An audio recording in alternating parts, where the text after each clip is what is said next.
So, right. So, screen visible है? मैंने presentation Yeah. Share की है. Can you see that?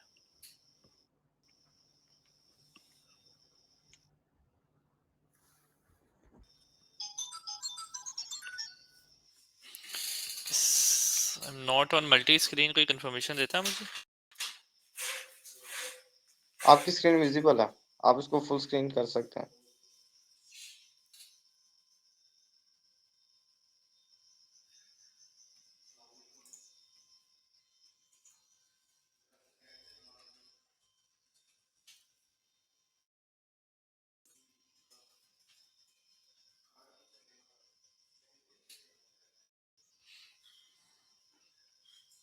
Asad भाई, आवाज और स्क्रीन शेयर करूं दोबारा तो यस कंफर्मेशन दें कि यस ये यस चल शेयर नहीं करें. है.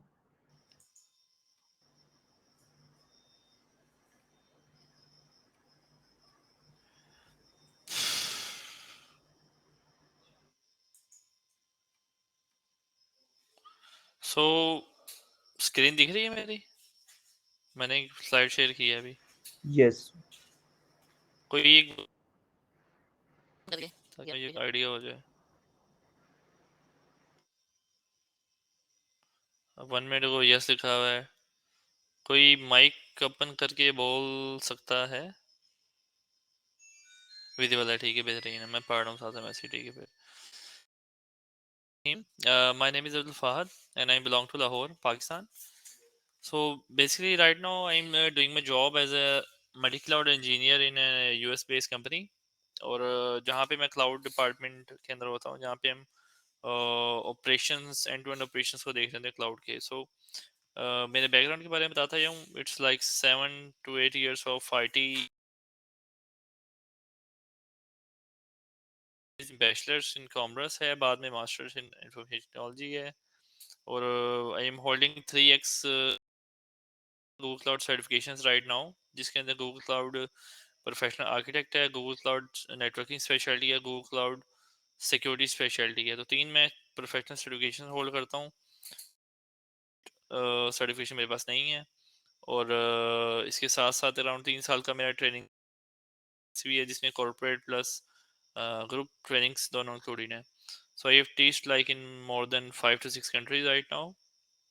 कुछ अंग्रेजों को भी पढ़ा चुका हूँ, पाकिस्तानी जो देसी बाहर रहते हैं उनको भी पढ़ा चुका हूँ, एंड पाकिस्तानी कम्युनिटी में भी. So last time I was an event GDG was DevFest Lahore, उसके अंदर मैं आया था. सो मूविंग फॉरवर्ड, स्टडी के बारे में हमारी प्रेजेंटेशन स्लाइड है. If anyone has any question तो मुझसे पूछ सकता है. इट्स समथिंग लाइक एक टॉपिक होगा कंप्यूट का आज की प्रेजेंटेशन के अंदर, और उसके बाद सर्टिफिकेशन के कुछ बात है वो गो थ्रू करवाना है आपको. तो इंशाल्लाह नेक्स्ट वीक देखते हैं. सो एसोसिएट क्लाउड इंजीनियर के बारे में है कि associate cloud engineers deploy applications, monitor operations and manage the enterprise solutions. So इसमें 3 चीज़ें आती हैं. पहली बात है कि डिप्लॉयमेंट ऑफ एप्लीकेशंस. जब हम क्लाउड के कंटेक्स्ट में बात कर रहे होते हैं तो हम वर्चुअल मशीन्स की बात नहीं करते. बीइंग अ प्रोफेशनल, तो हम बात कर रहे होते हैं डिप्लॉइंग द एप्लीकेशंस की. एप्लीकेशंस को डिप्लॉय कर रहे हैं, ना कि वर्चुअल मशीन्स. तो वर्चुअल मशीन्स में एक ओल्ड एरा था जिसके अंदर एक वर्चुअलाइजेशन की बड़ी बात होती थी, VMware की. सो बात होती है डिप्लॉइंग द एप्लीकेशंस की.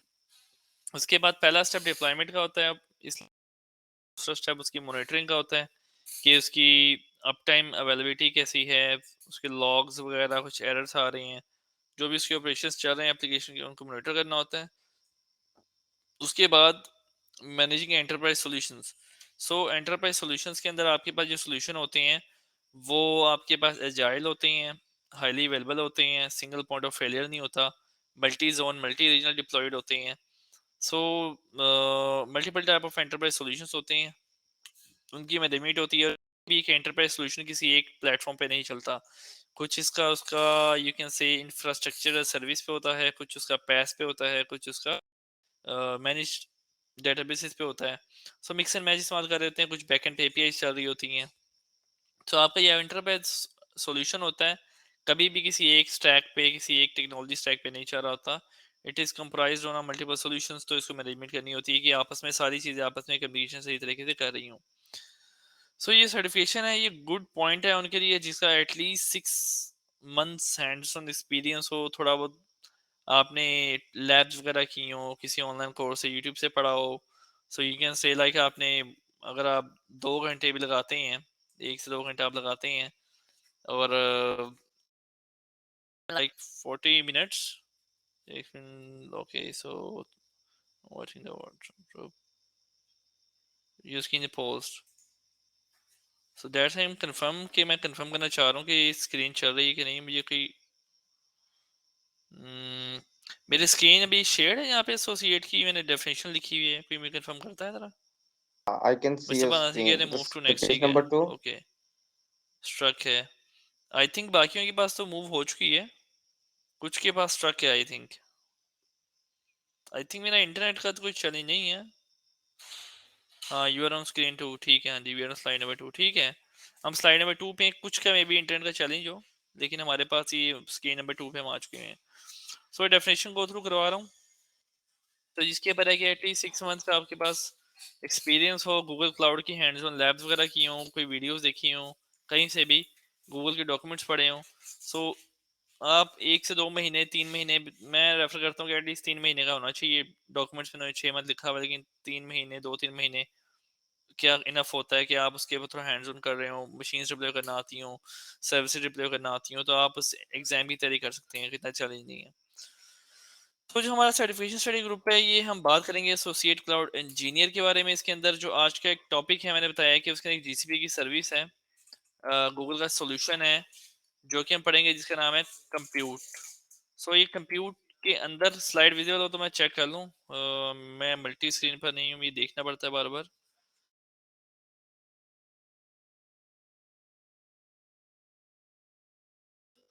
हाँ, स्लाइड नंबर 5 है, ठीक है, बेहतरीन है। सो अब बात ये हो रही है कि ना, कुछ सॉल्यूशंस की बात कर रहे हैं हम। इन सॉल्यूशंस के अंदर हमारे पास, हम कंप्यूट की बात करेंगे। कंप्यूट एक बड़ा इम्पोर्टेंट है किसी भी प्लेटफॉर्म के अंदर। फिर स्टोरेज नेटवर्किंग से इंपॉर्टेंस रखते हैं, उसके बाद डेटाबेस, बिग डाटा या वेयर हाउसिंग की टीयर आती है, फिर मशीन लर्निंग की एपीएस आती हैं।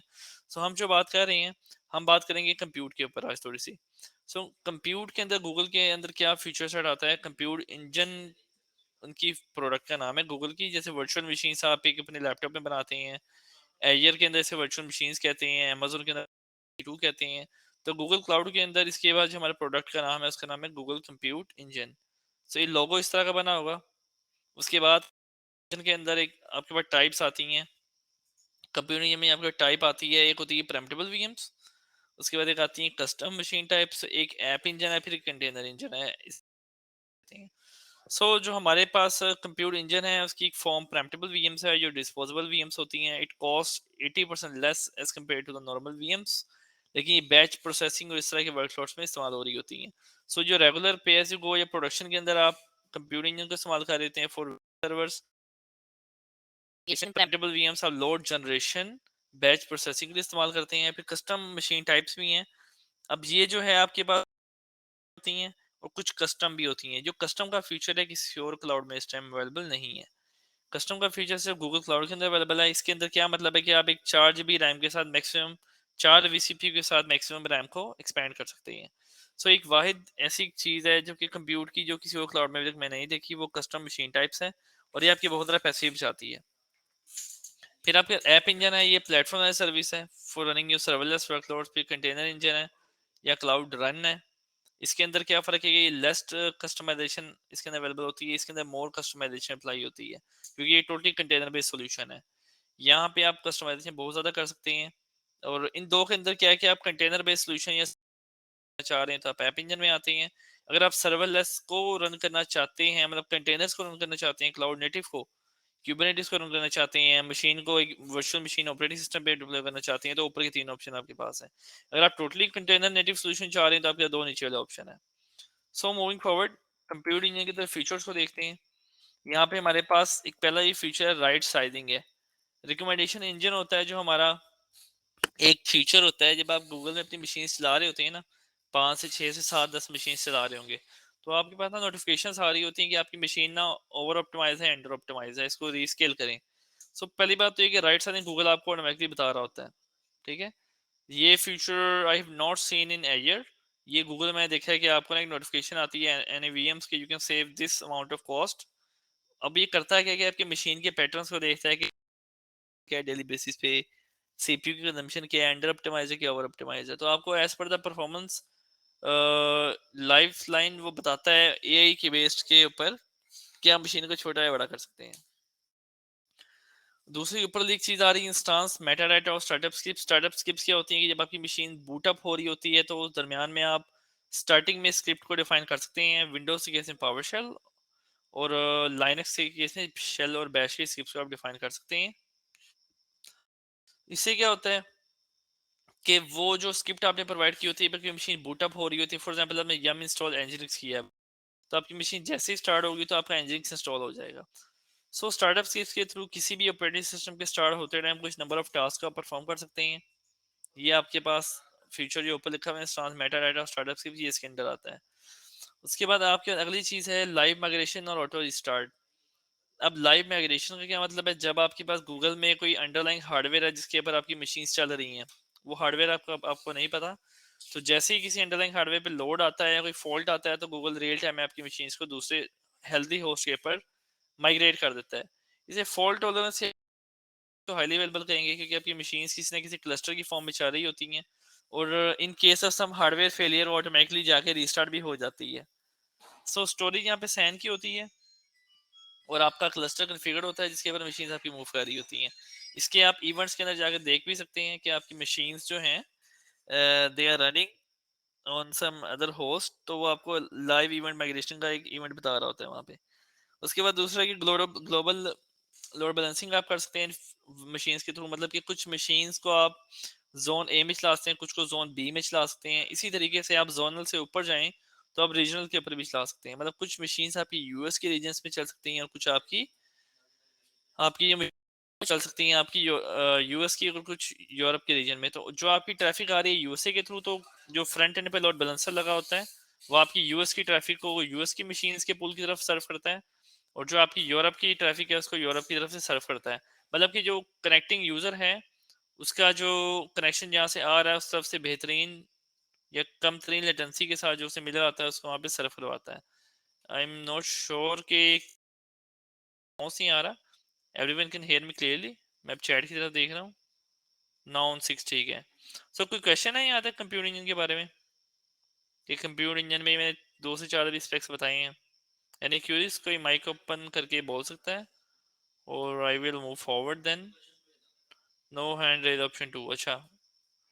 नो माइक ऑप्शन, अच्छा माइक का ऑप्शन नहीं किसी के पास। ओके, तो आप चैट पे भी टाइप कर सकते हैं आई गेस।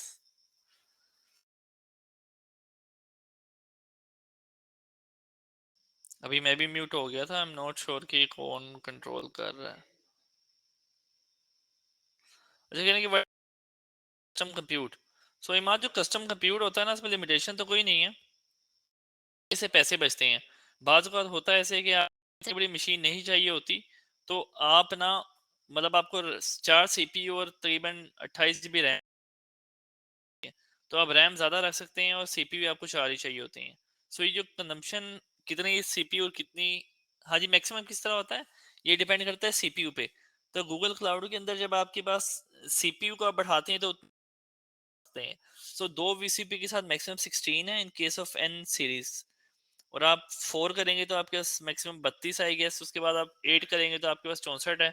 जिस जिस तरह आप सीपीयू बढ़ाएंगे ना, नहीं सीपीयू जीपीयू की बात नहीं हो रही, जीपीयू भी सपोर्ट करता है, जीपीयू की बात भी आगे हम करेंगे।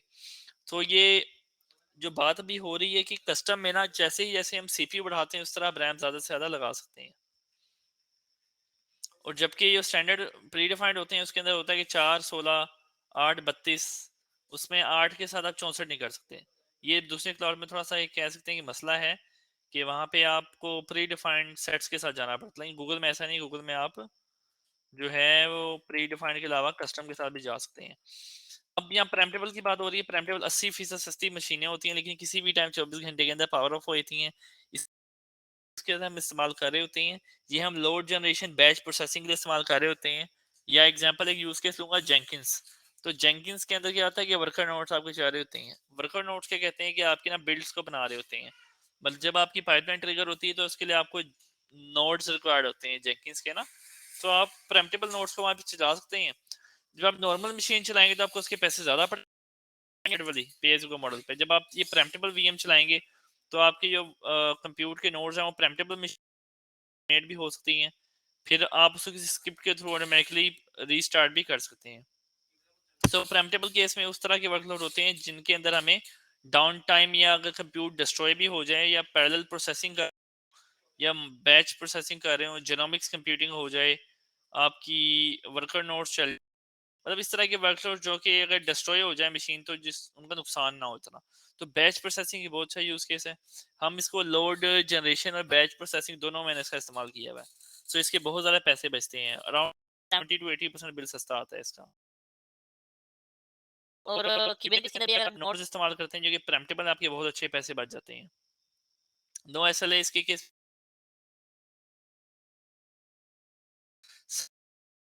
होता है कि आपकी मशीन कितने घंटे पूरे महीने में चलेगी, इसे कहते हैं service level agreement. So in case of a single zone machine Google cloud उसका एसएलए जो है उसके अंदर 3.6 आवर्स का डाउन टाइम आपको मिल सकता है in case of any downtime hardware और समथिंग एल्स, या जोनल फेलियर के केस में होता है। So in case of multi zones आपको तकरीबन 4 मिनट का डाउन टाइम मिलता है एक महीने के अंदर 730। अब गूगल के अंदर पर सेकंड बिलिंग है कि आपका बिल पर सेकंड जनरेट हो रहा होता है। सस्टेन ड्यू डिस्काउंट की एक बड़ी मदद की ऑप्शन है। उसमें क्या होता है कि आप पूरा 24/7 अगर मशीन को चला तो आपको गूगल 30% फ्लैट डिस्काउंट देता है मशीन के ऊपर द बिलिंग।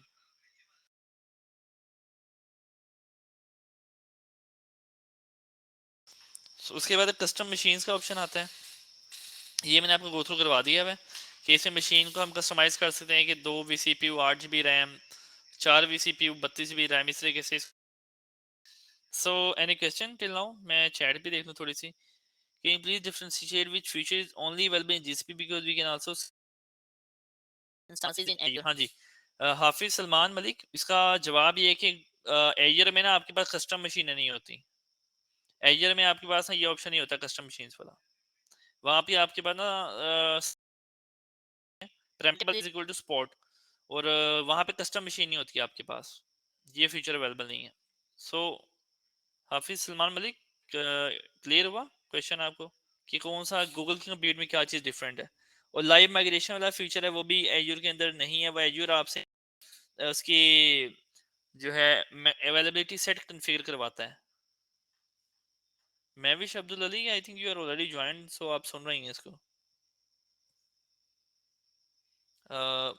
असद आप देखते हैं किसी का कोई चैलेंज आ रहा है, वो बस चैट में आई थिंक मैसेज कर रही हैं, आई एम नॉट श्योर कि प्लीज Yes. ऐड मी कह रही हैं। I think any how. So moving forward हम बात करते हैं कंप्यूट के अंदर जो ये कस्टम मशीन वाला फीचर है, ये एज्योर में नहीं है जिसकी वजह से उसे लोग पसंद नहीं करते कंप्यूट को, और महंगा बहुत पड़ता है। इस वजह से गूगल यहाँ पे विन करता है कि यहाँ पे कस्टम मशीन आपको मिल जाती हैं। आगे बात करते हैं कुछ मशीन्स की टाइप। मैं आपको दिखा रहा हूँ कुछ मशीन की टाइप होती हैं कि किस तरह का लोड चलाना है हमने। सो वर्कलोड फिर बैलेंस सीपीयू एंड मेमोरी। जब आपका सीपीयू और मेमोरी बैलेंस आपको चाहिए हो आप स्टैंडर्ड चलाते हैं। फिर जहाँ पे हाई सीपीयू चाहिए वहाँ पे हाई सीपीयू की सीरीज है, फिर हाई मेमोरी की सीरीज है। और for workload with highest memory requirements के लिए आपके पास अल्ट्रा मैम की भी सीरीज है, शेड कोर के इंस्टांसेस हैं, F1 माइक्रो, G1 माइक्रो जो शेड कोर पर चल रहे होते हैं, भी कस्टमाइज मशीन्स हैं। सो ये कुछ मशीन्स की टाइप लिखी है, 1 3.75, 2 7.5, और persistent डिस्क बताई गई हैं, मैक्सिमम persistent डिस्क बताई गई है, मतलब स्टोरेज कितनी ज़्यादा अटैच कर सकते हैं। तो सबके साथ हम ये G1 बहुत छोटी हैं, इसके साथ आप persistent डिस्क जो होती है वो आप बहुत कम लगा सकते हैं, लेकिन इससे ऊपर जितने भी जाते हैं N1 स्टैंडर्ड पे आ जाएं, 2 स्टैंडर्ड पे आ जाएं, 64 GB तक आप इसके ऊपर स्टोरेज को लगा सकते हैं। सो आपके पास इसमें मैं एक चीज़ और आपको दिखाता हूँ, स्क्रीन दूसरी अपनी यहाँ गया। तो मैं स्क्रीन दूसरी शेयर करता हूँ आपके साथ। Okay,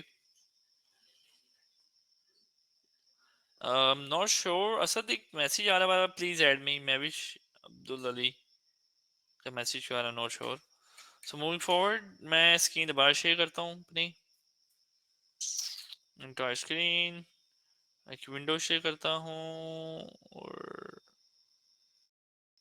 I am not sure कि शो शेयर क्यों नहीं हो रहा। Cancel, share window. असफंद यार सईद कह रहे हैं कि can we get this recording, recording के बारे में बताते हैं आपको। असद रजा, ओके। सो मैं स्क्रीन पूरी शेयर कर देता हूँ, नॉट श्योर। ओके, सो मेरी स्क्रीन विजिबल है तो मैं ये कंफर्म करिएगा ना काइंडली।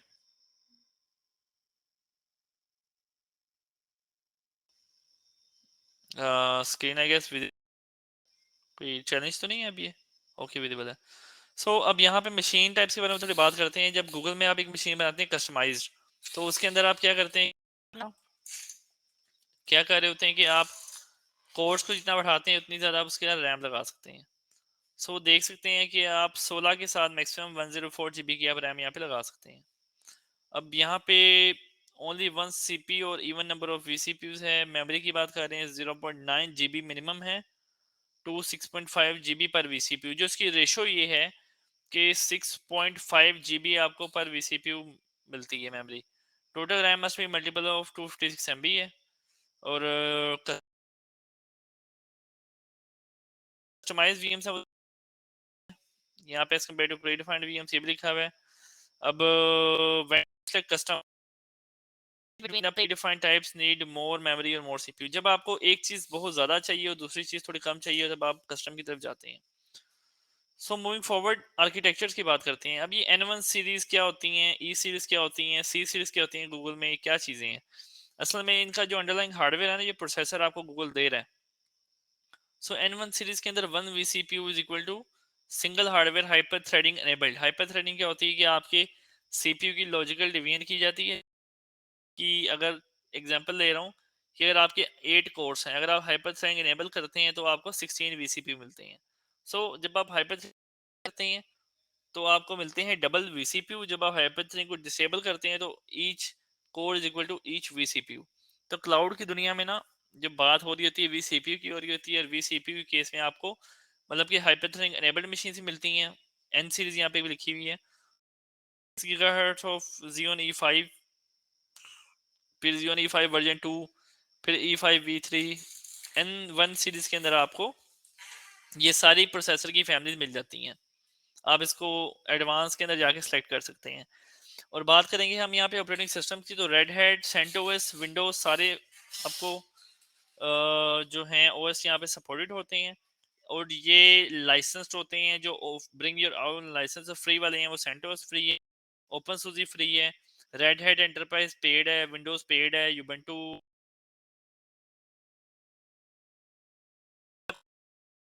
लेकिन अगर आप कुछ सॉल्यूशंस हैं गूगल के जैसे कि सोल्टन और नोट्स, उस केस में आप अपने लाइसेंस को लेके आ सकते हैं। इनके केस में क्या होता है कि जो भी आपको ऑपरेशन दिया जा रहा है यहाँ पे आपको लाइसेंस लगा लगाया मिलता है। अगली बात करते हैं जिम जीपीयूज की। जीपीयूज के अंदर गूगल के अंदर आपको टेस्ला K8P100V100 में उन्होंने काम किया हुआ है। ये बहुत पावरफुल जीपीयूज हैं। ये आपके AI ML machine learning models के अंदर इस्तेमाल हो रहे हैं, प्रेडिक्शन सिस्टम्स के लिए बड़ा इस्तेमाल होती है इन चीज़ों की। अप टू 8 GPUs पर VM आप इस्तेमाल कर सकते हैं। और ये किसी इंटरफेस से कनेक्ट होते हैं हार्डवेयर के, जो कि PCIe X16 है, और to achieve bare metal performance. उसके बाद प्रेम्पटेबल जीपीयू क्या है, can add GPUs to preemptible VMs। अब यहाँ पे एक यूज केस बड़ा इसने अच्छा बताया कि आप ना प्रेम्पटेबल VMs के साथ जीपीयू को भी ऐड कर सकते हैं and use a MIG to recreate instances after preemption. कि आप मैनेज इंस्टेंस ग्रुप मतलब ऑटो स्केलर गूगल में कॉन्फ़िगर करें। जब आपकी प्रेम्पटेबल मशीन डेड हो जाएगी तो उसको ऑटो हेल्थ चेक या ऑटो हीलिंग के थ्रू दोबारा उसको रिस्टोर किया जा सकता है प्रेम्पटेबल VMs को। लिमिटेशंस की बात क्या बता रहा है कि GPU instances can not live migrate, limitation बता रहा है। बाकी VM विद जीपीयू है मैक्सिमम नंबर ऑफ VCPs पर जीपीयू। और जीपीयू कोटा आपको चाहिए होता है। आपको जीपीयू का कोटा अनलॉक नहीं होता बाय डिफॉल्ट, गूगल के कंसोल में आपको खुलवाना पड़ता है सेल्स टीम के थ्रू। और GPU required device drivers to function properly, आपको ड्राइवर्स की इंस्टॉलेशन इसके अंदर करनी पड़ती है। गूगल के अंदर, गूगल क्लाउड के अंदर आप किस तरह कर सकते हैं कि आप लाइनक्स की मशीनों को एसएसएच कर सकते हैं, विंडोज की मशीन को आरडीपी कर सकते हैं किसी एक सोर्स के थ्रू। वीएम की लाइफ साइकिल की बात अगर करें तो यहाँ पे इसकी भी जरूरत नहीं है, लेट्स मूव यहीं तक, ठीक है, एक्सेस की कैसे होती है। सो यहाँ तक कोई सवाल है किसी का कि वीएम एक्सेस किस तरह होती हैं, कस्टम क्या होती हैं? Aren't you able to see screen? कुछ मैं सवाल देख रहा हूँ बैठा हुआ, यस विजिबल है। सो यहाँ तक कोई सवाल है किसी का कि मशीन्स किस तरह चलती हैं, जीपीयू किस तरह अटैच होता है? यू कैन टाइप, मैं देख रहा हूँ। कस्टम मशीन्स के बारे में, प्रेम्पटेबल के बारे में, एमआईजी क्या होता है, मेडी इंस्टॉल ग्रुप क्या होता है? ओके, बेहतरीन है। सो हमारे पास अच्छा, we why we can't migrate live with GPU? क्योंकि जीपीयू, इमाद फजल, जीपीयू आपका ना हार्डवेयर बेयर मेटल के साथ अटैच्ड होता है। जीपीयू गूगल के केस में ना, जीपीयू गूगल के केस में ना वर्चुअलाइज नहीं होता, इट्स फिजिकल जीपीयू। तो वो हार्डवेयर लेवल एब्स्ट्रैक्शन दे रहा होता है। ड्राइवर कंपैटिबिलिटी, एनवीडिया के आपको मिलते हैं यहाँ पे जीपीयूस। यूबेंटू है और विंडोज है, दोनों की आप ड्राइवर्स डाउनलोड कर सकते हैं उनकी ऑफिशियल वेबसाइट्स के थ्रू, एनवीडिया का जो आपने मॉडल लगाया हुआ है। नहीं तो आपको गूगल में ना वो जो है कस्टम इमेज बनी बनाई मिल जाती है जीपीयू ऑप्टिमाइज्ड। नहीं, अभी तक तो नहीं है। अब्दुल खालिक कह रहे हैं, ओके, ठीक है, सवाल क्लियर हो चुके हैं, बेहतरीन है। सो एक, अब मैं आपको स्लाइड जो दिखाई जा रहा हूँ डॉक्यूमेंट, वो डॉक्यूमेंट है cloud engineer partner kick start. ये पार्टनर्स लेवल की डॉक्यूमेंट है, ये गूगल पार्टनर्स में जॉब कर रहे हैं, उनको इसका आइडिया होगा। सो इसको करने के बाद हमें तो एज अ पार्टनर हमें क्या होता है कि हमें इसकी ना वो वॉचर मिल जाता होता है। सो यहाँ पे क्या है कि पहला जो सेक्शन है वो फंडामेंटल्स के बारे में है, वीक 1।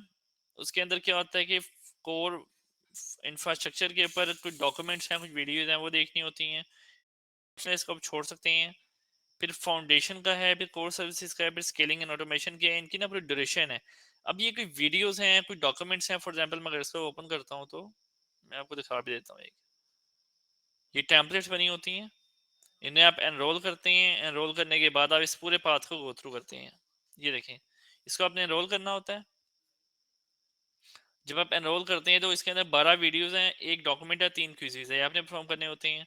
उसके बाद 7 वीडियो है, एक डॉक्यूमेंट है, एक लैब है, 3 क्विज़ हैं, ये आपने परफॉर्म करने होते हैं। फिर ये एक लैब है, इसके अंदर वर्चुअल मशीन्स के बारे में, इस वाले में एक लैब है, फिर इस वाले में एक लैब है, फिर इसमें एप्लीकेशन द क्लाउड की एक लैब है, डेवलपिंग की है, बिग डाटा की है, समरी एंड रिव्यू की है। सो ये सारी ना लैब्स और बंडल बना होता है लैब्स के बारे में। तो इसका लेटेस्ट वर्जन है, यहाँ पे है, ये डेप्रिशिएट हो चुका है। सो यहाँ पे अब हमारे पास इंट्रोडक्शन है, फिर एक क्विज है, फिर एक क्विज, एक लैब है, रिसोर्स एक्सेस के बारे में, वर्चुअल मशीन्स के बारे में, स्टोरेज के बारे में, कंटेनर्स के बारे में, एप्लीकेशंस के बारे में, डेवलपिंग एंड डिप्लॉइंग के बारे में, लॉगिंग एंड मॉनिटरिंग के बारे में वीडियोस और क्विज है, फिर कोर्स समरी है। सो इस तरीके से होता है ये पूरा पाथ। फिर एसेंशियल्स की अगर आप बात, सो ये 7 घंटे का पाथ है। स्किलिंग देख लेते हैं, स्किलिंग में क्या चीज़ है हमारे पास। स्किलिंग भी इसने डॉक्यूमेंट्स और कंटेंट डाला हुआ है, that is template 178 in quick lab.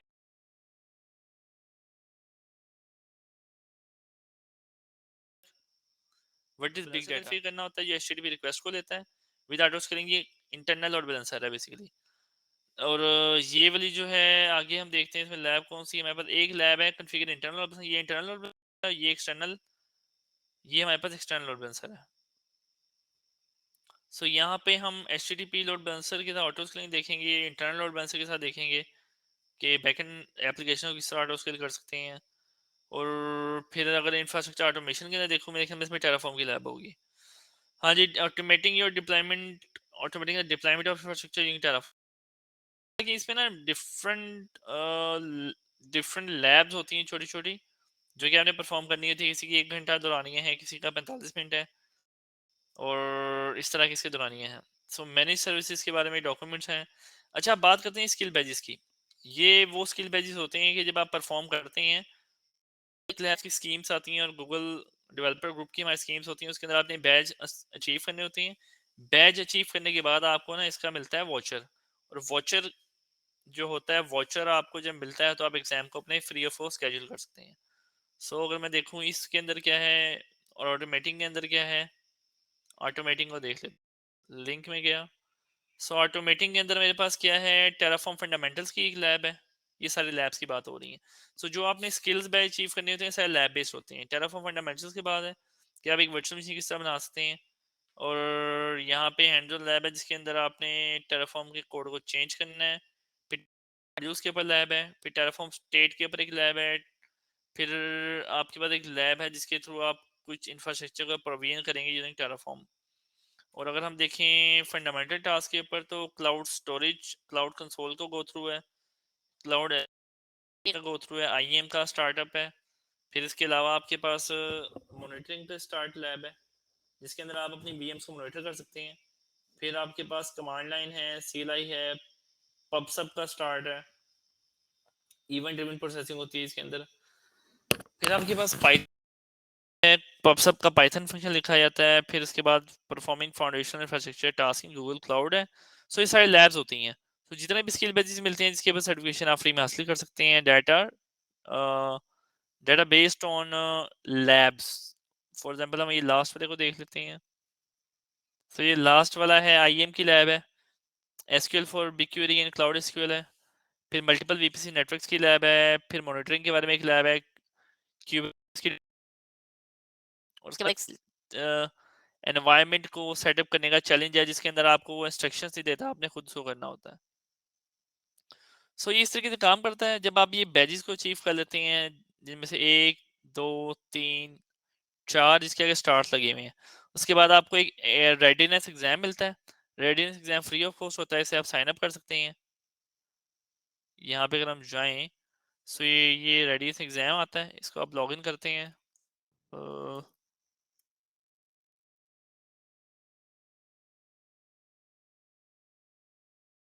Readiness exam never पे करता हूँ। अच्छा, यहाँ पे कि exam readiness, ensure exam readiness एक फ्री एग्जाम होता है। मैं अगर आपको लिंक दिखाऊं, ये तो मेरे सीधा उस पे ले गया। Let me check. PCP associate exam mockup. जब आप इसकी ऑफिशियल डॉक्यूमेंटेशन पे जाते हैं ना, तो यहाँ पे एक फ्री मॉकअप एग्जाम कि आप डेमो साइन अप कर सकते हैं। So testing online proctor exam है, एग्जाम गाइड है, लर्निंग पाथ के बारे में बताया हुआ, जो मैंने आपको भी दिखाया है। उसके अलावा रिव्यूइंग सैंपल कंटेंट है, आई थिंक इसकी बात कर रहा है वो, ये वाला एग्जैक्टली। तो इसके थ्रू आप ना एक डेमो एग्जाम भी साइन कर सकते हैं। डेमो एग्जाम के अंदर आपको सवाल जवाब जो होते हैं तकरीबन कह लें कि 25 सवाल आपको होंगे जो कि डेमो एग्जाम से कोई लिंक होंगे, लेकिन इट्स नॉट रियल एग्जाम। मतलब आप इसको देख के ये कर सकते हैं कि आपको कितना थ्योरी या लैब का आइडिया हो गया। तो इस लिंक को करके आप लोग इससे एक मतलब प्री एग्जाम को साइन अप करते हैं, फ्री होता है ये। उसके बाद आपका 50 सवालों का एग्जाम होता है। सो अपने ऑफिशियल एग्जाम रजिस्टर करना हो तो वो कहाँ से होता है, आप ये क्राइटेरियन वेब एक्सेसर पे जाते हैं, क्या करते हैं कि एग्जाम को रजिस्टर करते हैं, और आपने अपने एग्जाम को सिलेक्ट करना होता है। सिलेक्शन कैसे होती है जी, मैं आपको करके दिखा देता हूँ। सो सिलेक्शन के बारे में अगर बात करें, कोई क्वेश्चन है याद है किसी के? एक आदिल शदाद ने बिटलाई का लिंक दिया है, what is this link? Okay, हमारा वो चैट ग्रुप का लिंक है। Do कोई not क्वेश्चन है open किसी this का यहाँ link, तक? please. ओके, That's the किसी के WhatsApp क्वेश्चन है link. यहाँ? हाँ जी, वो नहीं व्हाट्सएप नहीं, लिंक मैं देख लिया। आप हाँ जी, वो सेशन करें, हम क्वेश्चंस के जी जी, आंसर दे रहे हैं। अगर ओके कोई ओके नाइस, इंपॉर्टेंट होगा तो वो मैं आपको बता दूंगा। ओके। सो फिर यहाँ पे है कि आप रजिस्टर किस तरह करते हैं। रजिस्ट्रेशन का तरीका ये है कि आपने अपना एग्जाम सेलेक्ट करना होता है। फॉर एग्जाम्पल मैं बात करूँ डेवऑप्स इंजीनियर, मैं इसको सेलेक्ट कर लेता हूँ। इसके यहाँ से ऑनलाइन प्रॉक्टर या ऑन साइड है, मैं रिमोट करता हूँ, बाय करता हूँ। बाय करने के बाद अगर आपका वाउचर हो प्रोफेशनल का या एसोसिएट का, हम यहाँ पे पुट करते हैं, और पुट करने के बाद आप टाइम शाइम सेलेक्ट करते हैं। फॉर एग्जाम्पल ये आप टाइम सेट कर लेते हैं, इसको सबसे नीचे आते हैं, एग्री कर देते हैं। फिर आपने यहाँ पे देना होता है इसकी पेमेंट का स्केड्यूल, क्रेडिट कार्ड या जो भी आपके पास है। अगर आपके वाउचर होता है, आप उस वाउचर को यहाँ पे अप्लाई करते हैं, और उसके बाद अप्लाई करते हैं तो आपका ये 0-0 होता है, आपको डिस्काउंट मिल जाता है 100%। सो प्रोफेशनल एग्जाम में 50 सवाल होते हैं, एसोसिएट में भी ऐसे ही है। और प्रोफेशनल एग्जाम आर्किटेक्ट के अंदर केस स्टडीज आती हैं, बाकी स्पेशलिटी एग्जाम्स में केस स्टडीज नहीं होती. So that is, based on the path of quick labs mostly. आप ये स्किल बैड अचीव करें, इन वीडियोस को, डॉक्यूमेंट्स को गो थ्रू करें, you are good for the examination. और जो ये वाला एग्जाम है मौका, इसको भी टेकअप कर लें. और आप पूल्स वगैरह का मैं मशवरा नहीं देता, क्योंकि इसके सवाल बड़ी हद है 4 से 5 सवाल पूल से आते हैं, वरना हर दफ़ा एग्जाम चेंज होता है. ये मेरा प्रोफेशनल एक्सपीरियंस है इसके बारे में. तो जितने आज तक मैंने एग्जाम दिए हैं, मैक्सिमम 6 सवाल आए हैं एक एग्जाम के अंदर. सो ये इसका पूरा पाथ है, गो थ्रू है. So that's all from my side. Preparation के अंदर आपके पास एक और लिंक है, आपको देखते हैं एंड पे. ये पूरा जर्नी है.